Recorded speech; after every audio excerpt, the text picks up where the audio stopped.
मैं उम्मीद करता हूँ आप सभी अच्छे होंगे, आपकी पढ़ाई भी अच्छे से चल रही होगी और आप लोग स्वस्थ भी होंगे, क्योंकि अगर आप स्वस्थ नहीं होंगे तो पढ़ाई कभी भी अच्छे तरीके से नहीं चल सकती है। इसलिए अभी गर्मी का समय है, प्रयास कीजिए कि ज़्यादा से ज़्यादा हम घर से बाहर ना निकलें और पानी अधिक से अधिक सेवन कीजिए, ठीक है। तो आज हम पढ़ने वाले हैं इतिहास, और इतिहास हम पढ़ेंगे कक्षा 10 का, ठीक है। आज से हमारा कक्षा 10 का इतिहास शुरू है और आज हम लोग पहला अध्याय ही पढ़ेंगे और पहले अध्याय का यह पार्ट 1 है। हम पूरे अध्याय को 4 या 5 भाग या हो सकता है इनसे भी अधिक सरल शब्दों में समझाने का प्रयास करूंगा, और मैं यह भी कोशिश करूंगा साथ ही साथ कि वीडियो की लंबाई कभी भी 30 मिनट से अधिक ना हो, इनसे कम का ही हो, 15 मिनट 20 मिनट का ही हो, ताकि अगर आप 3-4 पार्ट में वीडियो को देखें तो अच्छे से आपको समझ में आ जाए, आपको ज़्यादा बर्डन ना लगे, ऐसा ना लगे कि वीडियो देखते देखते अब मन उब गया है, उबन ना हो। इसलिए वीडियो की लंबाई अधिक नहीं होगी, ठीक है।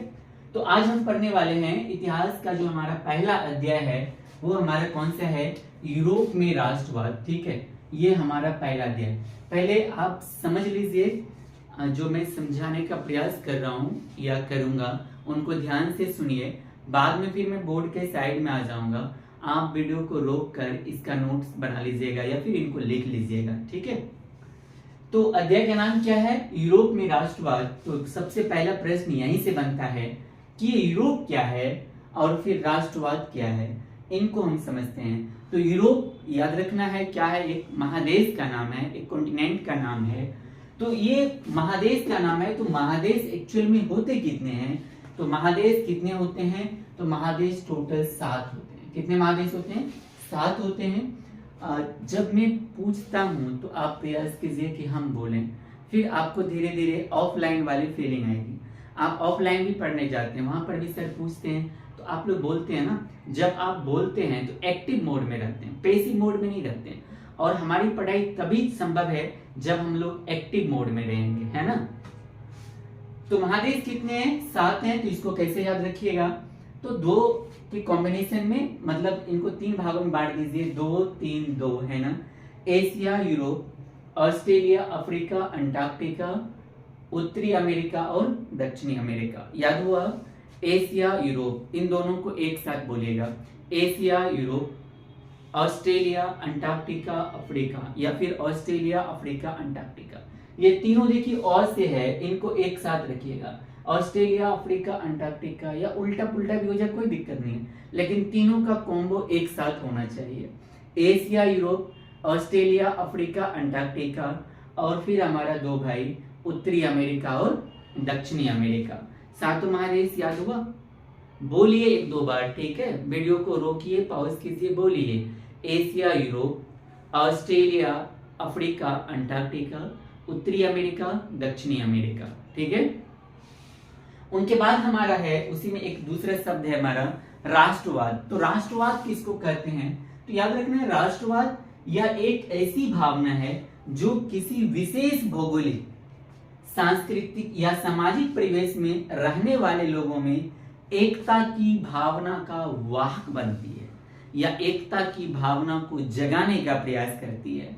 कौन भाई, राष्ट्रवाद। तो राष्ट्रवाद किन सब चीजों में, ये विशेष भौगोलिक क्षेत्र में, यानी किसी कोई भी ऐसा क्षेत्र हो सकता है जिस क्षेत्र में मान लीजिए अगर वहां पर अत्याचार बहुत अधिक किया जा रहा है, तो वैसे विशेष भौगोलिक क्षेत्र में भी राष्ट्रवाद, यानी अपने तानाशाह या फिर अपने राजा या अपने शासक के खिलाफ हो सकता है। साथ ही साथ किसी भी क्षेत्र में सांस्कृतिक कारणों से या सामाजिक परिवेश में रहने वाले लोगों में, उनमें भी यह क्या हो सकता है, रहने वाले लोगों में एकता की भावना का वाहक बनती है। कौन, राष्ट्रवाद। अच्छा, राष्ट्रवाद का ही छोटा रूप आप अपने क्षेत्र में देखते होंगे क्षेत्रवाद के रूप में, है ना। क्षेत्रवाद के रूप में कैसे देखते होंगे, तो कई बार आपने देखा होगा कि एक विशेष क्षेत्र के लोग सटे हुए में या फिर उनके आसपास जो और दूसरे क्षेत्र में रह रहे लोग हैं, उनमें भी कई बार टकराव की भावना उत्पन्न हो जाती है, उसको हम कहते हैं क्षेत्रवाद। तो वहां पर क्या होता है, एक विशेष क्षेत्र में रहने वाले लोगों में चाहे वो सामाजिक कारणों से हो, सांस्कृतिक जुड़ाव हो उस क्षेत्र से, तो उन क्षेत्र में रहने वाले लोगों में एक एकता की भावना, एक प्रेम, एक हम कह सकते हैं एक ऐसी भावना उन लोगों में अटैचमेंट हो जाते हैं वो सभी, कि अगर दूसरे क्षेत्र के लोग अगर उन पर हावी होना चाहें तो पूरे इस क्षेत्र के लोग उस क्षेत्र के लोगों से लड़ना पसंद करेंगे, मरना पसंद करेंगे, लेकिन वो उनसे हार या फिर उन पर अधिकार वो स्वीकार नहीं करेंगे। तो इनको हम क्या कहेंगे? क्षेत्रवाद कहेंगे। और इसी प्रकार से क्या होता है? राष्ट्रवाद होता है। तो राष्ट्रवाद एक राष्ट्र स्तर पर और क्षेत्रवाद एक जिले में भी हो सकता है, एक ब्लॉक में हो सकता है, किसी भी पार्टिकुलर एरिया में हो सकता है। आपने अपने स्कूल लाइफ में भी देखा होगा कई बार, जब बच्चे विद्यालय में, आपके साथ के लोग जब विद्यालय में लड़ाई कर लेते हैं, वो घर जाते हैं, दोनों तरफ के लड़के दोनों गांव में जाके अपनी अपनी बातों को अपने समाज के लोगों के सामने रखते हैं। फिर कई बार आपने ऐसा मुद्दा देखा होगा कि दो समाज के बीच में टकराव हो जाता है, तो वहां पर समाज इसमें लगाव होता है एक दूसरे से, इसलिए वो वहां पर टकराव की भावना उत्पन्न हो गई। और इसी प्रकार से जब किसी एक राष्ट्र स्तर पर होगा तब जाके हम उसको क्या कहेंगे? राष्ट्रवाद कहेंगे। तो याद रखना, ये एक भावना है, अटैचमेंट है, एक फीलिंग्स है लोगों के बीच में, ये एक दूसरे को अट्रैक्ट करती है, फिर यूनाइट हो जाते हैं लोग उस चीज को समाप्त करने के लिए जो उनको इन सब चीजों को समाप्त करना चाहता है, चाहे वो उसका विशेषाधिकार हो, उनका क्षेत्र हो या उनकी संस्कृति। तो राष्ट्रवाद में उम्मीद करता हूं अब ये समझ में आ गया होगा। और क्षेत्रवाद का जो मैंने उदाहरण दिया, आप कमेंट सेक्शन में जरूर बताइएगा, क्या कभी आपके क्षेत्र में ऐसी कोई स्थिति उत्पन्न हुई थी?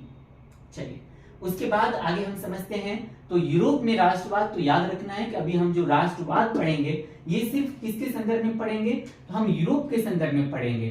तो बाकी जो 6 कॉन्टिनेंट है हमको उनको पढ़ना नहीं है। वैसे भी इसमें से अंटार्कटिका से हमें फिलहाल कोई लेना देना नहीं है, ठीक है, क्योंकि वहां पे लोग ही नहीं रहते हैं, वहां पे सिर्फ साइंटिस्ट लोग ही रहते हैं। आम लोगों की वहां पर रहने की कोई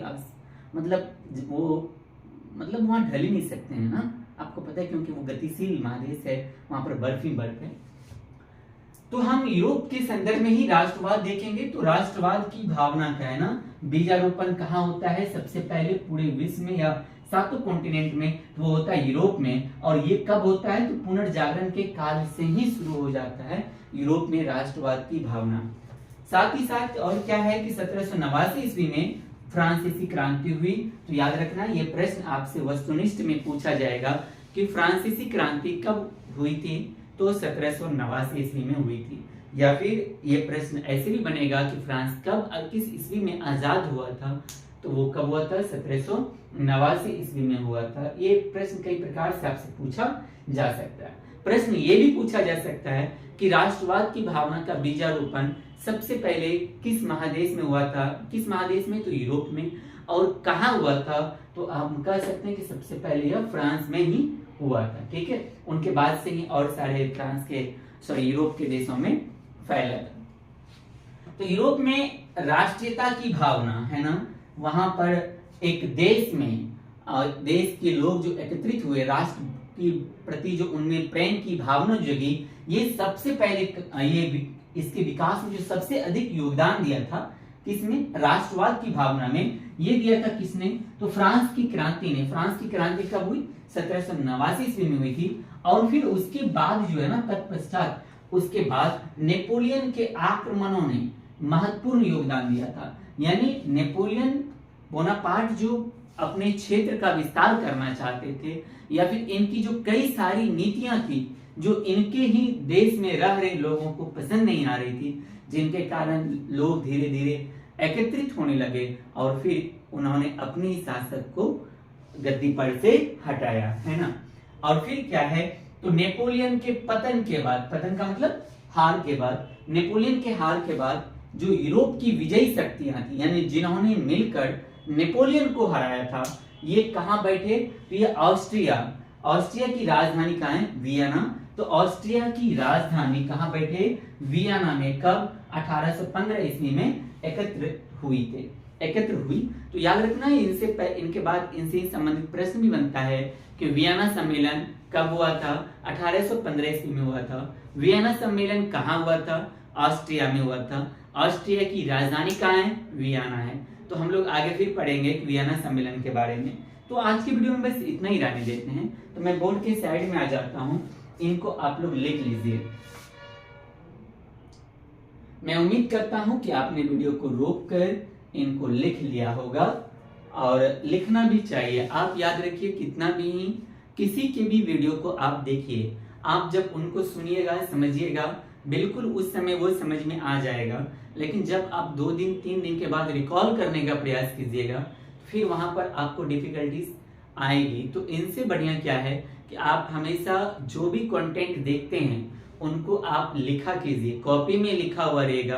तो 2-3 दिन के बाद या 1-2 महीने के बाद भी अगर आप उसको पलटिएगा तो सारा चीज स्मरण में आ जाएगा। ठीक है, तो आज की वीडियो में बस इतना ही रहने देते हैं। फिर हम अगले पार्ट में देखेंगे वियना सम्मेलन क्या हुआ था, और फिर फ्रांस की क्रांति में किसका किसका योगदान रहा।